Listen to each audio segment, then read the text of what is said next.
Daniel again and get a perspective of just that period of time about which we're speaking. Daniel chapter 9, and we have there a section of scriptures that are termed Daniel's prophecy of 70 weeks.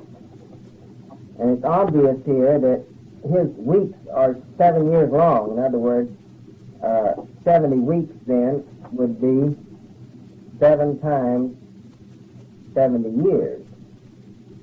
That's 490? 490 years. A lot of things in the Bible have to do with 490 years. For instance, it was 490 years from the time of call of Abraham until the children of Israel were taken out of captivity, and there were probably 2 490-year periods between the building of the temple and the coming of Christ. So that's 7 times 70 is quite a prominent period of years in Bible prophecy. But notice in Daniel chapter 9, verse 24, we have a prophecy. And it says, 70 weeks are determined upon thy people, that is, upon the Jews, Daniel was a Jew, and upon thy holy city, that's Jerusalem, to finish the transgression, that is, until the sin or rebellion against God is over, and to make an end of sins or their sinful acts, and to make reconciliation with iniquity, that would be Christ's death on the cross, and to bring in everlasting righteousness, and to seal up the vision and the prophecy, and to anoint the most holy, that is, make the Messiah king. There's got to be 70 weeks of years, or 490 years, come about before that happens. Now look at the 25th verse. Know therefore and understand that from the going forth of the commandment to restore and to build Jerusalem unto the Messiah, the Prince, shall be 7 weeks and 62 weeks. So it'll be 69 weeks, a total of 69 weeks, from the time that there was a command to go out and rebuild Jerusalem. Well, this particular time can be pinpointed in history when King Cyrus told them that they could go back and build the temple. And so it had to be 69 times 7 years from that date until Messiah, until the Messiah would come. Then notice, it says, and 62 weeks, the streets shall be built again, and the walls even in troublous times, and after 62 weeks. Now you see, there's a 49-year period, or a 7-week period, and then a 62-week period, and every time we say week, we're talking about 7 years. There's a 7-week period. That means that it would take 7 weeks, or 49 years, in order to rebuild the temple. And it would be done or rebuild the city. And that would be done in troublous times, the walls of Jerusalem and so forth. And then there would be another 62 weeks after that. And after that 62 weeks, the Messiah would be cut off. Now, can you imagine it? Here's Daniel prophesying 500 and some years before the Messiah came, and it says here, the Messiah would be cut off. Now, this is the same term that's used all through the prophetic scriptures to speak of somebody being killed. For instance, when the law was given, it says if you work on Sunday, you shall be cut off from the people. Or you do this, you shall be cut off from the people. You find this language to it. It definitely meant that cut off means to be cut off of your existence on this earth. So there's no mistake about what the term cut off means. But not for himself. Now, isn't this a perfect picture of what happened? He was cut off, but not for himself. And the people of the prince that shall come, now this is a different prince. Notice the prince up in the other verse starts with a capital P, doesn't it? And that's talking about Messiah the prince. This is the prince that shall come, or the false Messiah, the Antichrist. Shall destroy the city of the sanctuary, and the end of it shall come in like a flood, and unto the end of war desolations are determined. And he shall confirm the covenant with many for 1 week. Now, if you had 7 weeks, then you had 62 weeks. This means you had one left over, didn't you? You had a week left over. So he shall confirm the covenant for 1 week, or one period of 7 years. And in the midst of the week, or in the 3.5 years, he shall cause the sacrifice and the oblation to cease, and for the overspreading of abomination he shall make it desolate, even until the consummation, and that determined shall be poured upon the desolate. Now, what is this saying? It's saying that there shall be a period of 490 years, less 7 years. That is to say, a period of 483 years, until Messiah shall be cut off. And then after that, there's going to be another period of 7 years. Well, if you go back through history, Jewish history, you find that God doesn't tabulate years except when he's dealing through the nation of Israel. That is, when he's doing his work through the nation of Israel. He doesn't tabulate years. So the years since Christ died don't count in chronology as far as you're talking about scriptural time. And they'll not, that clock won't start working again until God is doing his work through Israel as a nation. And that hasn't happened yet. So the last week or the last period of 7 years still hasn't started. It's going to be in the future. And it says here in this book of Daniel, it says that something's going to happen right in the middle of that 7-year period. And the thing that's going to happen is that the daily sacrifice in the temple will cease, and that something, and that somebody who's made a covenant with God's people is going to break his covenant in the middle of this 7-year period. So that means that there'll have to be a temple, won't there? If somebody's going to cause the temple worship to cease, because they can't worship except if there's a temple. Now Christ confirmed this in the 24th chapter of Matthew when he was telling about the end time.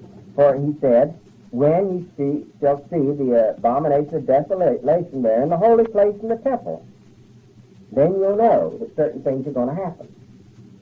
And we said before, the 24th of Matthew is a good chapter to use as a chronological chain of events, because it's punctuated right in the middle. And the things that he says will happen before he speaks of the abomination of desolation will happen the first half of the tribulation, and the things that he tells about afterwards will happen in the last half of the tribulation. That's how you can know which happens where. Now, this period of 3.5 years, the last 3.5 years, is known by several other names. For instance, Jeremiah calls it the time of Jacob's trouble, because the prophet says there's going to be a time come that shall be the worst time the children of Israel have ever had. It's also called the midst of the week. We saw that right here. Back in the 7th chapter of Daniel, it was called, that last 7.5 years, was called a time, in the 725, the last phrase, a time and times and a dividing of times. That's 1 year plus 2 years plus a half year. It's speaking of the same 3.5 years. And then in the 12th chapter of Daniel, notice the first verse, and at that time shall Michael stand up, the great prince who standeth for the children of thy people, and there shall be a time of trouble, such as never was since there was a nation, even to that same time, and at that time thy people shall be delivered, every one that shall be found written in the book. So Daniel says, he calls it a time of great trouble. And notice over in the 7th verse of the 12th chapter, again we have this phraseology about the middle of, or the lower part of that verse. It shall be for a time and times and a half. Back in the 7th chapter he called it a time, times, and a dividing of times, and here he calls it a time, times, and a half. Now, in Revelation, we have an expansion of that prophecy concerning the 70th week, that 7-year period. And we found out it starts as soon as the church is taken out of the world. And God calls out for his ministry 144 Jews, so he's doing his work again through the Jewish nation or the Jewish people, and so the calendar starts again, and the 7 years start ticking off. God never leaves himself without a witness. Now, the reason we believe that the 7 years will start immediately as soon as the church is taken out is because God always has a witness. And as soon as the church is gone, he calls out this 144,000 Jews, 12,000 from each tribe, and so they are his witness on earth during only the first half of the 7-year period. We're going to find out that they aren't his witnesses during the last 3.5 years. Only during the first 3.5 years are they his witnesses. Now, in the 4th and 5th chapters of Revelation, remember, we saw heavenly things, or we saw those events which would take place in heaven immediately after the church was taken up, or we saw those things that would happen at the beginning of this 7-year period. And then beginning with the 6th chapter, we began to see an unfolding of those things that would happen on earth during the 7-year period. And we found out that there's going to be a short time of peace. And during this short time of peace, a very powerful ruler in the earth will make a covenant with Israel and will guarantee their right to be a nation. And so God is perfectly free to call out these 144,000. Of course, he could do it anyway, but this is the occasion he takes to call out the 144,000, and they immediately begin to preach the gospel to all the world. But we find that the peace is short-lived, and in just a little while, there's wars, and then there's famine, and there's pestilence. And we find out that before the first 3.5 years is over, they decide they don't like these 144,000 Jews and all of their converts, and they begin martyring the converts. Now, they can't martyr the 144,000 because, remember, in the 7th chapter, God put a special seal upon them. Now, these events that are unfolded in this 7-year period are spoken of in the 6th chapter of Revelation as seals. That is to say, God is unsealing a scroll, and as it's unrolled, it tells what's going to happen, but not in very great detail, just in an outline form in the 6th chapter. So beginning with the 7th chapter, we have an unfolding or an expansion of these events that were pictured in the 6th chapter. For instance, in the 7th chapter, we have a great expansion upon the ministry of the 144,000, and we see how they were called out and they spread the gospel to all the world, and that we saw that many millions of their converts during that period of time were martyred. Then, as we came to the 8th chapter, we began to get some more details on some of the other things that would happen, particularly during the first 3.5-year period. And we found out that during that 3.5-year period, a great catastrophe was going to happen to a third part of the earth, a third of the earth geographically. Now, the reason we know it's a third geographically, because it said from the earth's viewpoint, the sun would fail to shine for a third part of the day, and so would the moon, and so would the stars, and a third part of the ships would be destroyed, and the third part of the trees and so forth. So if you think that through, it can only mean that this great catastrophe happened to 1/3 of the surface of the earth geographically. What it might be a atomic type explosion, but it's probably something from God, because it speaks of something that looks like a great mountain falling down upon the earth. So it seems to indicate in the 8th chapter that the earth is going to be left with only 2/3 of its geography. And this shouldn't excite us too much, because from a historical standpoint, most of the world is carried on without the approximately 1/3 of the world that we call the Western Hemisphere. Why, just think what a short time it is since 1492, for instance. And the world went along just fine. At least they didn't know any better. And they did just fine without this part of the world at all, didn't it? So if God should destroy or cause to cease to function this third of the earth that we call the Western Hemisphere, and if you'll figure up your geographical masses of various continents, you will find, I believe, that this will be about one-third. Now, I don't know, it doesn't say, but it would have to be a one-third segment.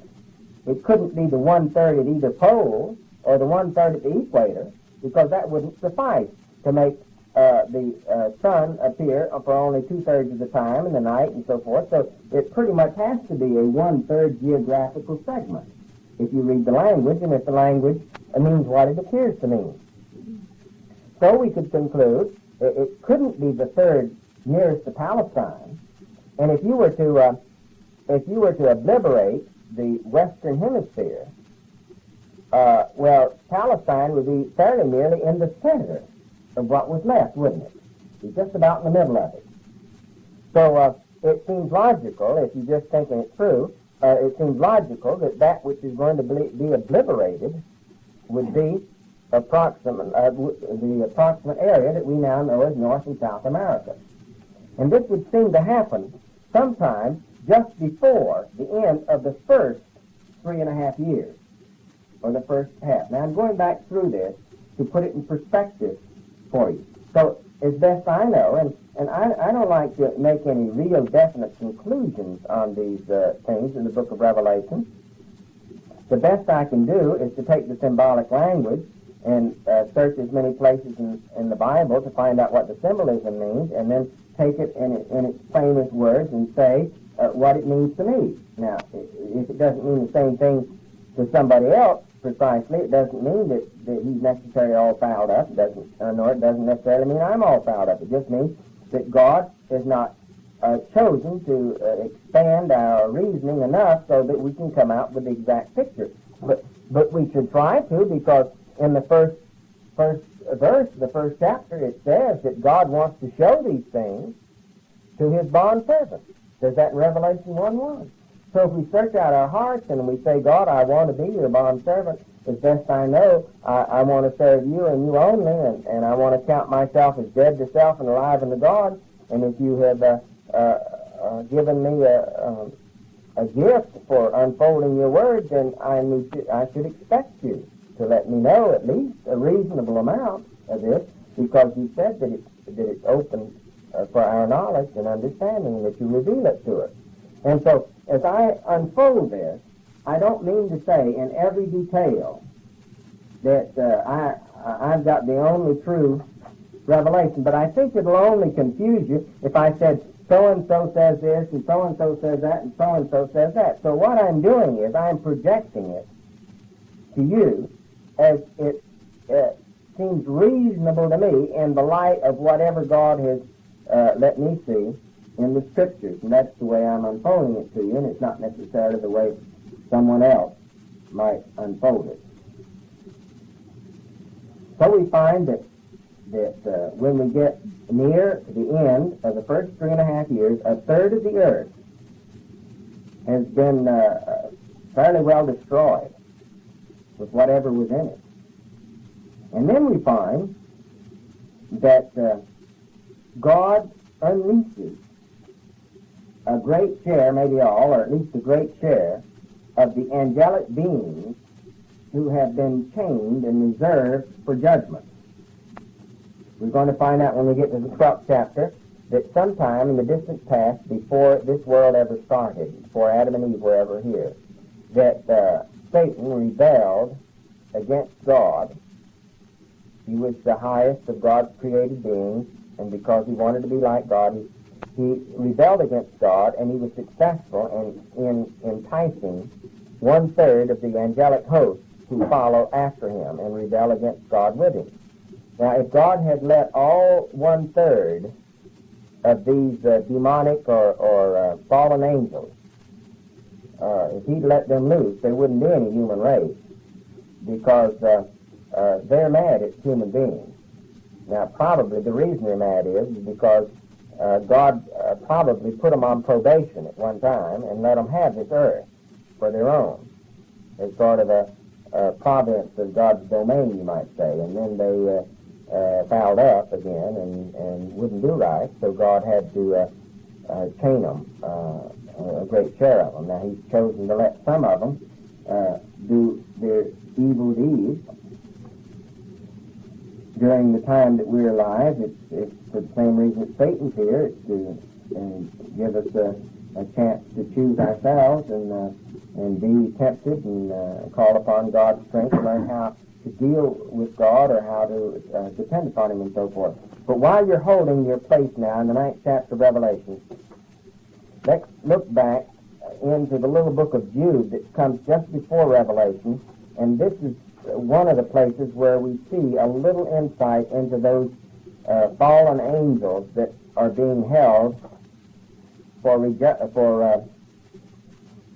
judgment. Notice in the 6th verse of Jude, "And the angels who kept not their first estate, but left their own habitation, He hath reserved in everlasting chains under darkness unto the day, unto the judgment of the great day." Now, in 2 Peter, there's a very similar verse where it says in 2 Peter 2:4, For if God spared not the angels that sinned, but cast them down to hell," or that is the abyss, or the place where He holds them in judgment, for judgment, "and delivered them into chains of darkness to be reserved unto judgment."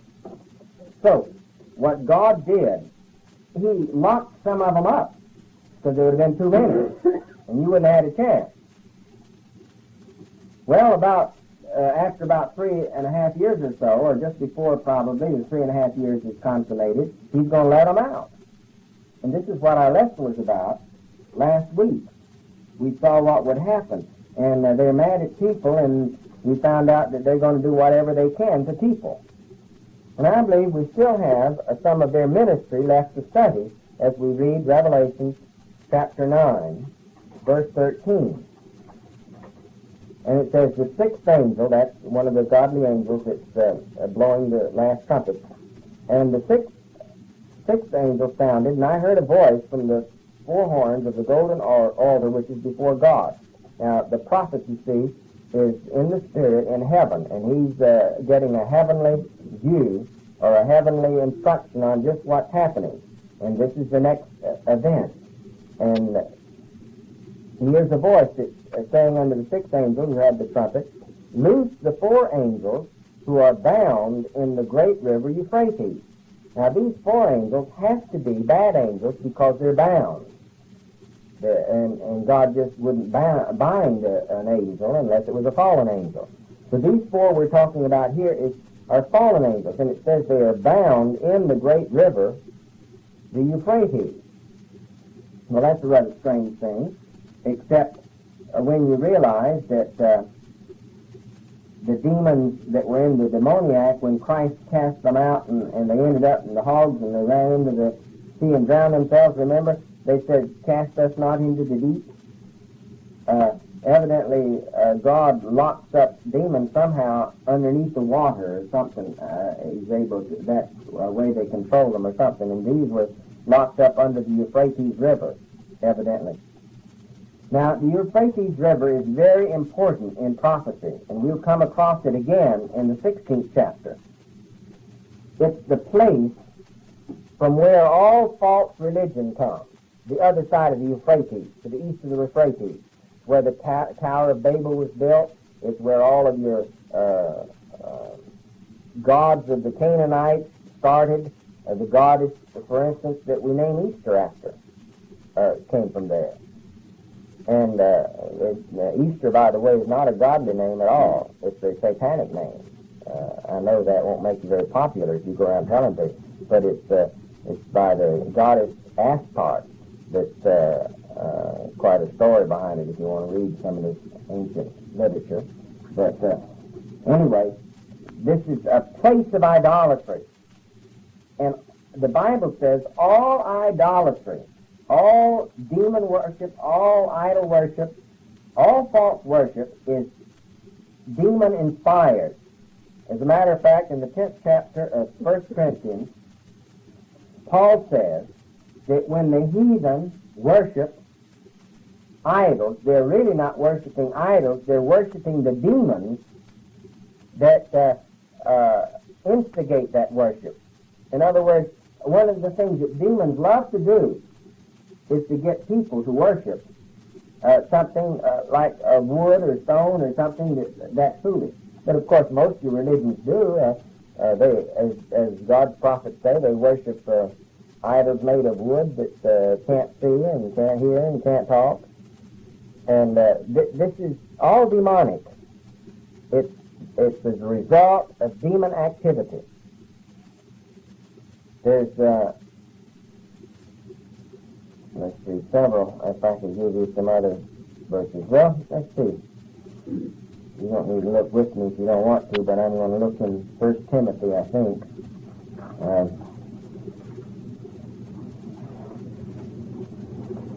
1 Timothy chapter 4, verse 1 says, Now the Spirit speaketh expressly that in the latter times some shall depart from the faith, giving heed to seducing spirits and doctrines of demons, or devils of demons it means here. And I have a note here that in Deuteronomy 32:17, it says that to worship idols is the same as demonic worship, and the scripture in 1 Corinthians is 1 Corinthians 10:20. There it says that a worshiper of a demon is not really worshiping the demon. The worshiper of an idol is really worshiping the demon behind the idol. So one of the things that demons want people to do is to worship anything but God. And man will worship the most ridiculous things. I remember one time a lady heard that I was going up to New York, and she had a ring made out of a sacred scarab. You know what a scarab is? Well, a scarab is nothing in the world but a common tumble bug. You know, these bugs that get into a dung pile and roll it up in a little ball and push it along with their hind legs. In Egypt, they were scarabs, and they became sacred, and the Egyptians worshipped them. You can read this in the first book of the first chapter of Romans, where it says man will start out by worshiping God, and then he'll degenerate to other men, and then animals, and then creeping things. That's in Romans chapter 1. Long about the latter part of the chapter, or is it chapter 2? Chapter 1, I'm sure, about the 21st verse. Anyway,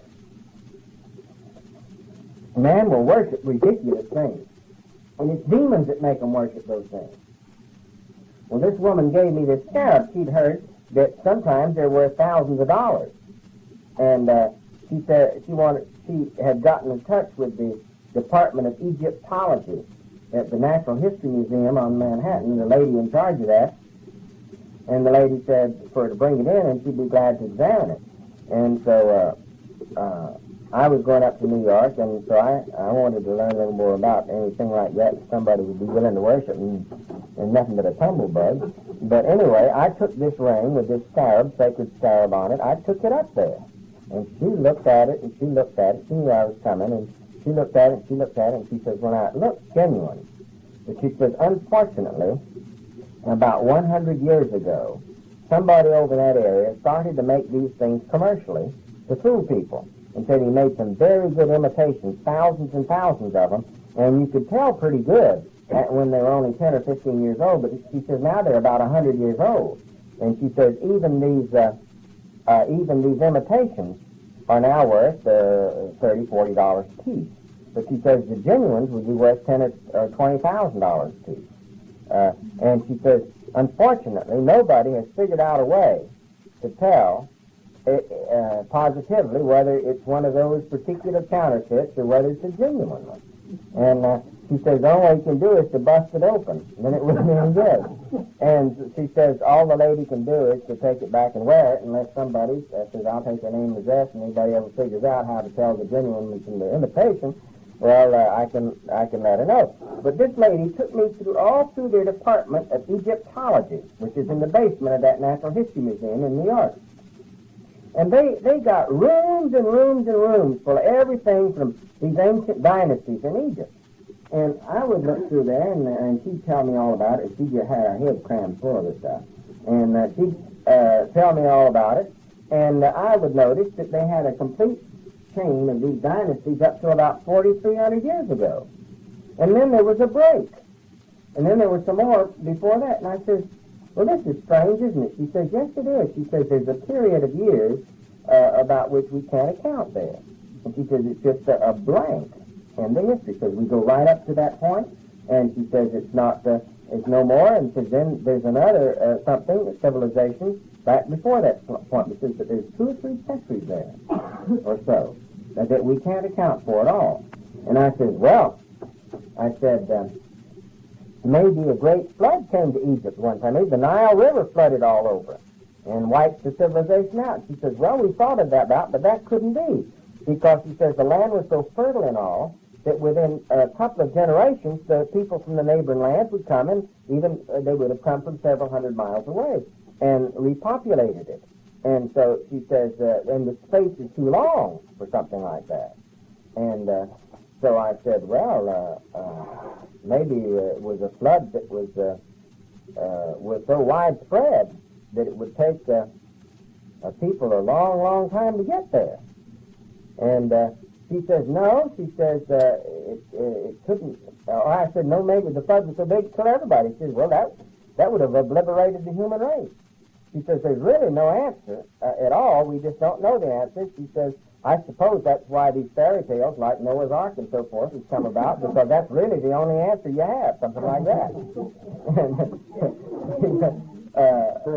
So I thought that was real interesting, how smart she was, but she couldn't figure out that little simple thing. But it was one of the most exciting times I've had in my Christian life to see man tabulate all of those things so minutely right up to a period of time exactly when the Bible said the flood was, and then nothing. No way to carry it back through there.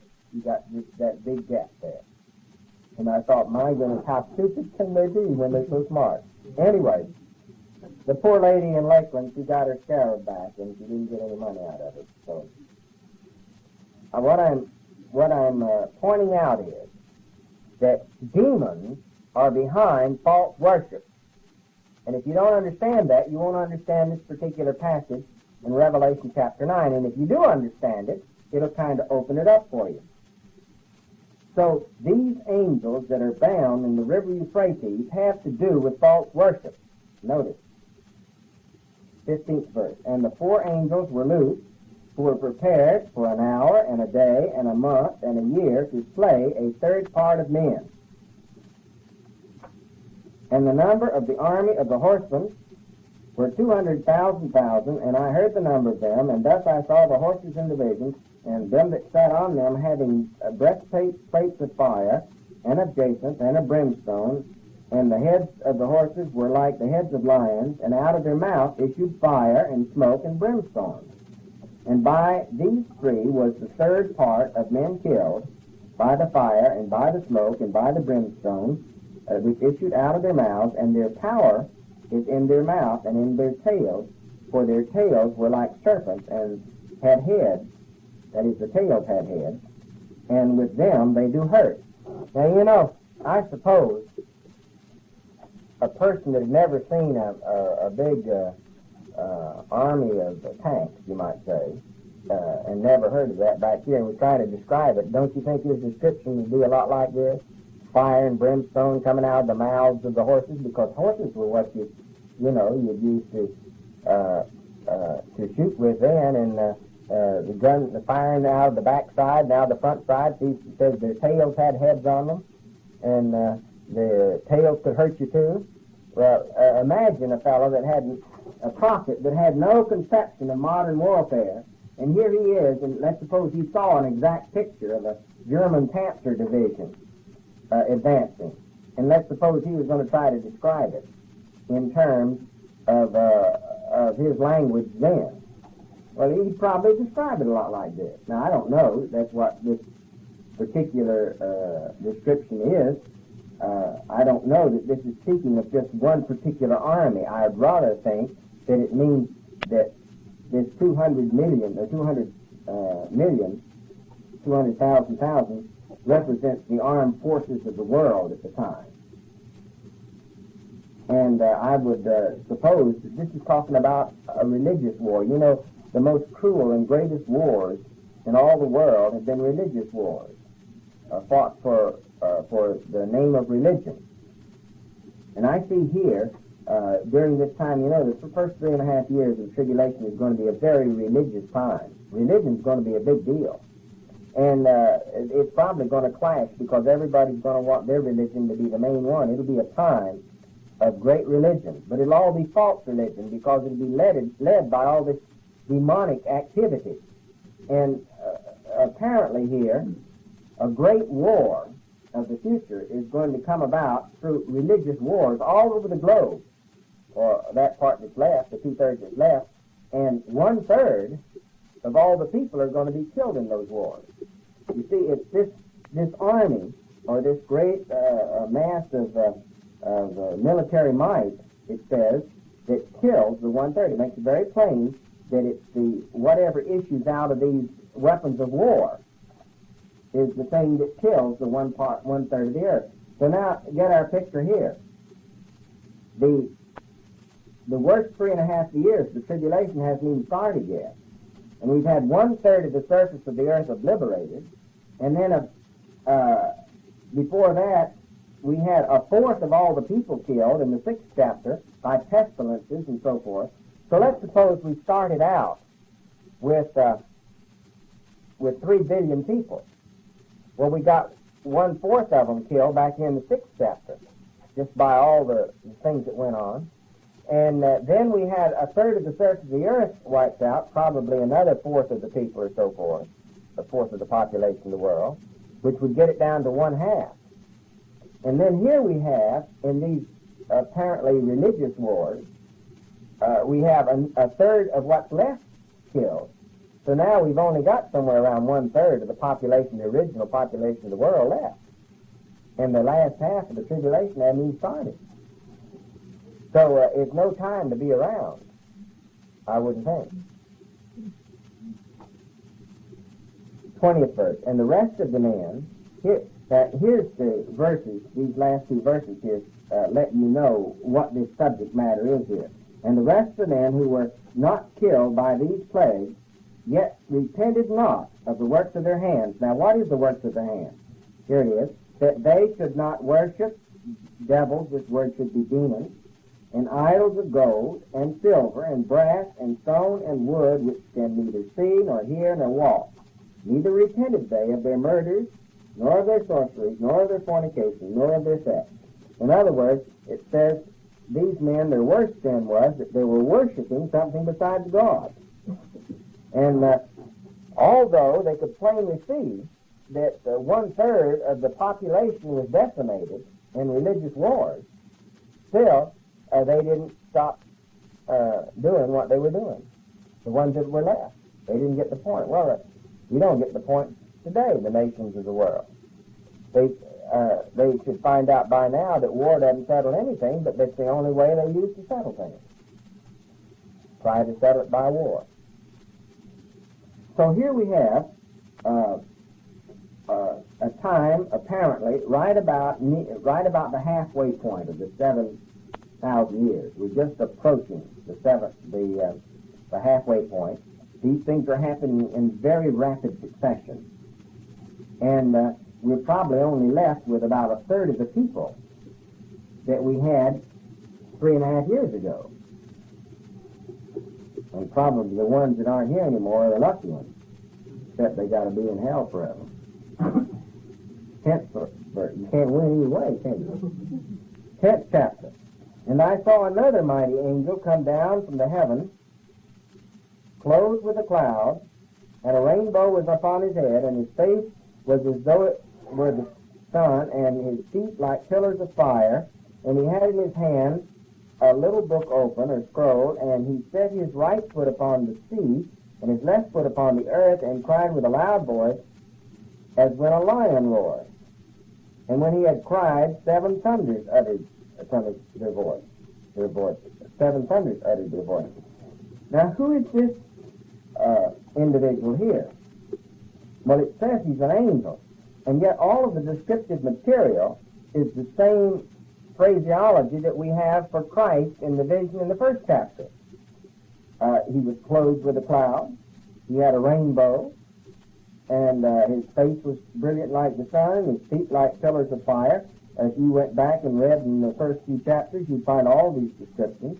And he's the one with the open book, and he's got his right hand upon the sea and the left hand upon the earth. Well, it probably clears up the mystery if you realize that the word angel simply means a messenger from heaven, or a messenger, really. It could mean a heavenly messenger or some other messenger. It means a messenger. And in this instance, Christ certainly is a messenger, and the fact that he has 1 foot on the sea and 1 foot on the earth is emblematic of the fact that you see a lot of things are going on. They seem to be instigated by demonic power, but don't worry, the right person is in control of all of it. He's got it all under his foot. And this takes us back to 1 Corinthians chapter 15,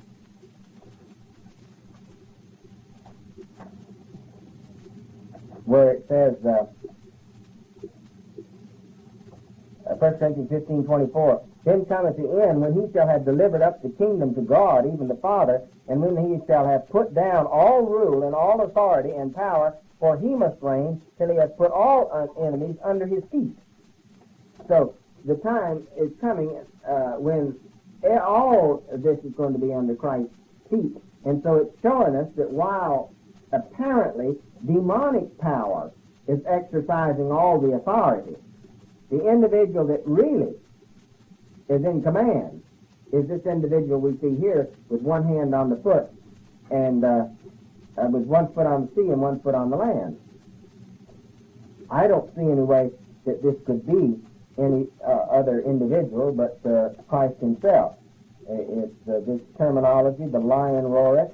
We had him in the 5th chapter. He's the lion of the tribe of Judah. And the Old Testament prophets, Joel for one, and Isaiah for another, and Amos for another, said that the Messiah would come roaring out of Zion like a lion. So this terminology fits your Old Testament description of the time when the lamb becomes a lion. Now what about these thunders? Let's look at the 4th verse. And when the 7 thunders had uttered their voices, I was about to write, and I heard a voice from heaven saying unto me, seal up those things which the 7 thunders uttered, and write them not. And now everything else in the book of Revelation, it says to unveil it or show what it's saying. And here it says to seal it up. What do you suppose they say? Well, how can you know if God says to seal it up? Now later on in the book of Revelation, it makes it plain that God wants to reveal all of these things, so probably the language here means that it's to be sealed up for that particular time. He's got something else he wants to talk about, and he'll unveil it later. And I suppose, and I don't know this to be the truth, but I suppose the 7 thunders here are represented by the 7 bowls of wrath that we'll find later on, and it's just a matter that it's not to be opened up yet. Leave the seal on it for a little while longer. Now, if you want to know the nature of who's speaking, you can find out how God thunders, because this is God Almighty in the person of God the Son doing this speaking. If you want to hold your place here and turn to the 29th Psalm, you'll see a little commentary there on the part of the psalmist about this matter. Psalm 29. You can count off 7 here. Psalm 29, give unto the Lord, O ye mighty, give unto the Lord glory and strength, give unto the Lord the glory, and do his name, worship the Lord in the beauty of holiness. Here it is. The voice of the Lord is upon the waters, the God of glory thundereth. The Lord is upon many waters. Well, now in the book of Revelation, you're going to find out that on many waters means that He's in control of all the nations. Whatever's going on, He's in control of it. So it's the God of glory that thunders. Look at the 4th verse. The voice of the Lord is powerful. Thunder number 1, it's glorious. Thunder number 2, it's powerful. Number 3, the voice of the Lord is full of majesty. Number 4, the voice of the Lord breaketh the cedars, yet the Lord breaketh the cedars of Lebanon. We don't have time to go into the emblem here, but this is speaking of nations. And He maketh them also to skip like a calf, Lebanon and Syrian like a wild unicorn, or wild ox. In the 7th verse, we have number 5, the voice of the Lord divideth the flames of fire. Number 6, the voice of the Lord shaketh the wilderness, and the Lord shaketh the wilderness Kadesh. The voice of the Lord maketh the hinds to cast, and discovereth the forest, and His temple doth everyone speak of His glory. The Lord sitteth upon the flood, which means all the nations in turmoil. Yea, the Lord sitteth king forever, and the Lord will give strength unto His people. The Lord will bless His people with His peace. This is where the prophet here gets the idea of 7 thunders, because God is speaking in judgment. This means that God, by His voice, controls whatever He wants to. When He speaks, that's it. And here He's speaking in judgment. So He's thundering. And we find when we get to the 7 vials, or the 7 bowls, we're going to find that God Himself is ministering those. And as far as I know, the 7 thunders are the results of the 7 vials being poured out. And the matter of sealing it up means to seal it up till He tells us some other things that He wants to tell us. And it's going to come later, because otherwise it would come right in sequence. See, primarily, the 7 seals deal with that which man's wickedness brings upon himself in judgment. And the 7 trumpets speak of that which befalls man because what God permits demonic activity to do. And then we have the 7 vials or bowls of wrath, which depict that which God Himself administers directly. And you better take what man can hand out to you, or what demons can hand out to you, than to be the recipient of the wrath of God upon sin that will not yield.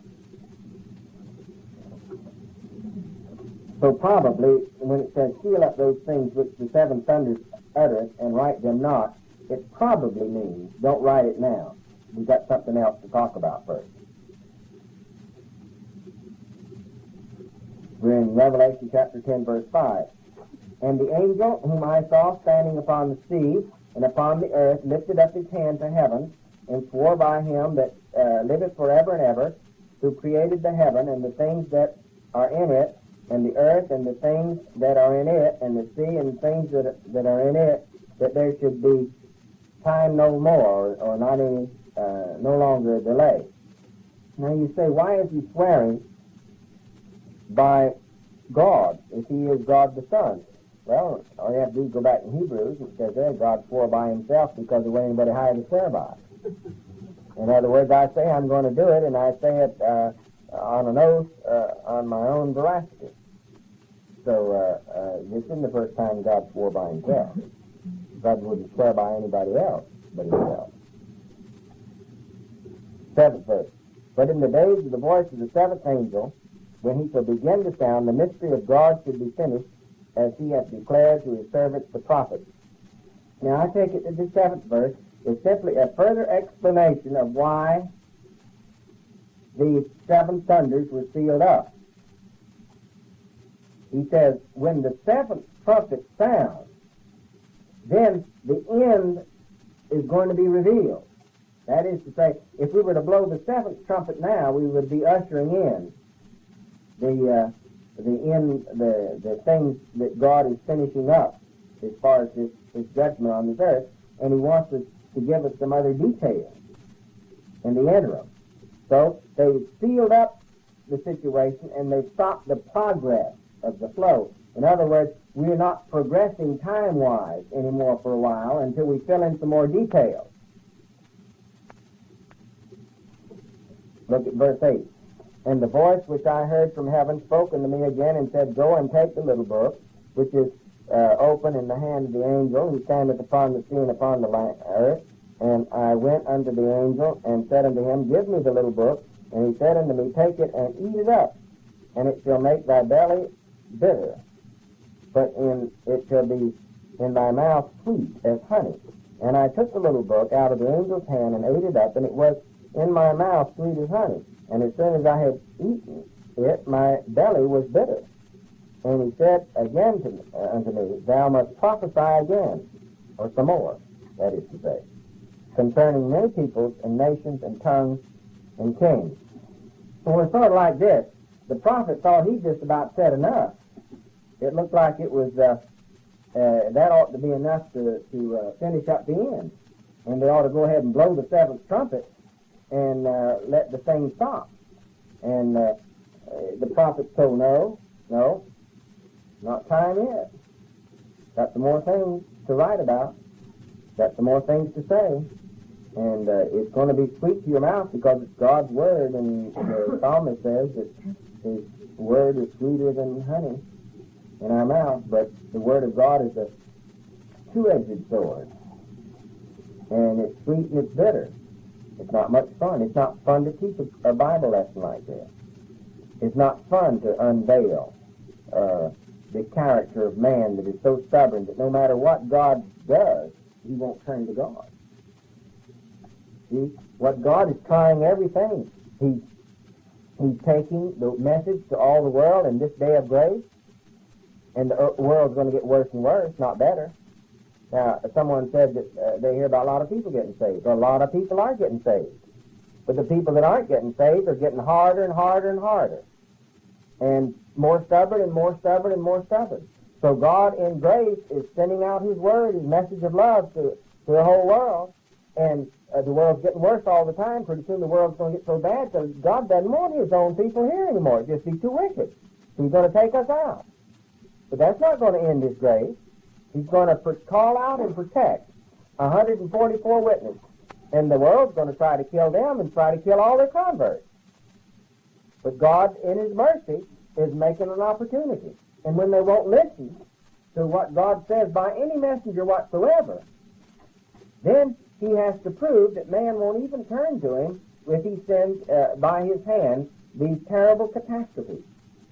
And, for instance, we found over here in the 9th chapter that man would rather die and commit suicide than turn to God. He called for death. He wouldn't turn to God. No, he says, I'm not going to turn to God. I'm going to worship my idols. I don't care if 2/3 of the population of the earth has been wiped out by God. As long as I'm here, I'm going to do it my way. And all this is to show just what a rebel man is. And it should give us cause to rejoice that somehow or another, when the message touched our hearts, we turn to him. Because God is doing everything that's possible. He will not bend the person's will. He will not violate an individual's will because that would foul up everything he has in mind. But he's doing everything short of actually bending the person's will in order to bring people to himself through grace, through every provision whatsoever, and then through catastrophe as possible. And as the prophet looks at this, he says, my. He says, it's sweet because it's God's word and because I know this has got to come about before we can have this wonderful time of peace and prosperity, this wonderful 1,000 years reign on the part of God. But he says, it's no fun for me to write down all these terrible things that are going to happen to people. He says, it's awful, it's horrible, and it's bitter. He says, it tears me up inside. But God says he's got to write it. He's got to tell about it. Now, first, he's going to tell us, beginning in the 11th chapter, he's going to tell us about God's next way to offer salvation to man. You see, the world got too wicked to leave us here, so he took us out.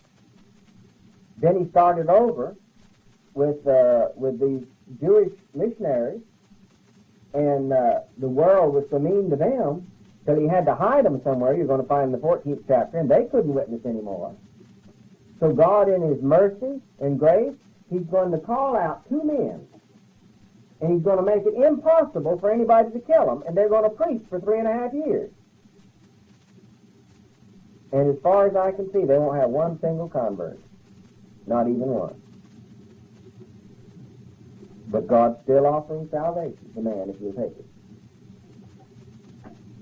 Now you might say, when does this happen? It happens right in the very middle of the 7-year period. Everything we've talked about so far has happened in the first 3.5 years, except we've been given some of these things carry through, and we've been given some foresight into what's going to happen the last 3.5 years. But in the chronology of it, we're right in the middle now. And his messengers for the first 3.5 years are 144,000 chosen Jews. His messengers for the last 3.5 years are 2 people. Just 2 people. And we're going to read about those when we get to the 11th chapter. Now, let me show you how God lets you know. It's this that last 3.5 years. Now, some people think the 2 witnesses are going to witness during the first 3.5 years. So here's how you can know. Because over in Daniel, the last 3.5 years was always delineated by time and a half, or 42 months, or 1,260 days. 1,260 days, yes. Now let's go through this a little bit. I want to give you a little foreview. Look at chapter 11, verse 2, the last phrase. And they shall tread underfoot 42 months. Then in the 3rd verse, and I will give power unto my 2 witnesses, and they shall prophesy 1,260 days. Now, why does God say this in so many different ways? Well, you see, much of the book of Revelation is symbolic in language, isn't it? Well, he's trying to impress you with the fact that this is not symbolic language. So he's telling you in as many different ways as you can understand that it's exactly 3.5 years. Now let's look on and we'll see this described a little further. Look at the 12th chapter, the 6th verse. And the woman fled in the wilderness where he hath placed prepared, she hath placed prepared by God, and they should see her there for 1,260 days. The same thing we had in 11:3. Now let's look at chapter 12, verse 14. And to the woman were given 2 wings of a great eagle, that she might fly into the wilderness, into her place where she is nourished, for a time, times, and a half a time. Now this is the 3rd different type of language that God has used to specify this particular period of time. And here he's using exactly the same language he used in Daniel, so that you can know that that's the 3.5 years that he's talking about. Then in the 13th chapter, in the 5th verse again, and there was given unto him a mouth speaking great things and blasphemies, and power was given unto him to continue 42 months. Now, what God is telling you now, he's giving you all this, these clues or all this information, lets you know that what he's going to talk about from here on is taking place in the last 3.5 year period. I don't know of any place in the Bible where the first 3.5 years are delineated for you in this precise type of language. It always speaks of in the midst of the week or something like that. So we can conclude, I believe, without any fear of being wrong, that the 11th chapter begins that which happened in the last 3.5 year period. Now, all that we've read about in the 8th and 9th and 10th chapters came about very, very rapidly, right at the end of the first 3.5 years. We had a greatly accelerated pace. Probably all happened in probably the last 6 months or something like that. Of course, we had a 5-month period when the demonic personages were stinging people like scorpions and that type of thing. And probably all the rest of this happened in just a very few days or weeks.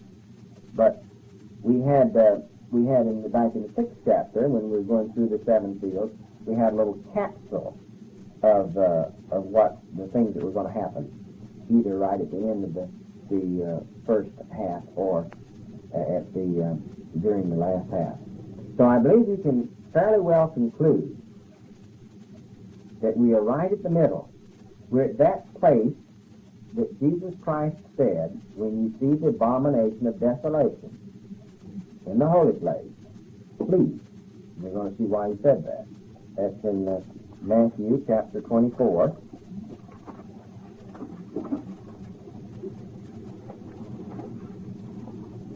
Verse 15. When you therefore shall see the abomination of desolation spoken of by the prophet Daniel, stand in the holy place, whosoever reads, let him understand. See, something has happened right in the middle of the week that stopped the ministry of the called out Jews. Now, they had a ministry during the first 3.5 years because they had a covenant with a very powerful world ruler, and he protected them. But something happened right there in the middle of the week, or at the end of 3.5 years, which caused their protection to cease. And we have the details of this filled in for us in the 12th, 13th, and 14th chapters, because all of those chapters will not give us any further progress in our chronology. Everything we're going to read about now happens right about in the middle. Some of the things, like the ministry of the 2 witnesses, it starts right in the halfway point, and we'll carry that through until their ministry ceases. So it's sort of like you take the ministry of the 2 witnesses and you carry it on through, and then you come back to that halfway point and you get some other chain of events and you carry that through in that type of way. That's how God unveils it to us. And this was the end of this tape.